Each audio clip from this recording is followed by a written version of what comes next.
Let's go through the questions that I got this week. One of them is, when is a good time to bring the AD600? If you don't know, the AD600 is this big guy here, right? Remember? This is our friend. It's a big guy. 600 watts. Okay? Oh, I didn't know, Ray. I didn't know you were shooting mirrorless. Cool.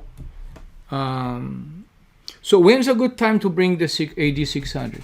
So there's no such thing as a good time. A good time is when you need it, right? And when do you need it?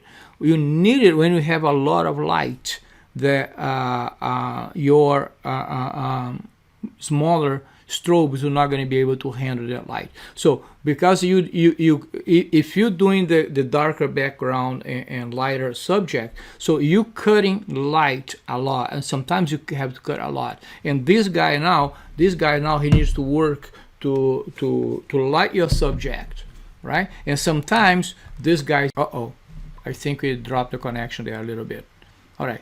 So what I was saying is that, so this guy over here is 600 watts, and sometimes depending on how bright the day is and how much drama you're creating with the image, how much light you're cutting from on camera, this guy is not going to be enough. This guy is not going to be enough. This is a 200 watts. You can put 2 of those. You need 3 of those to make 1 of those.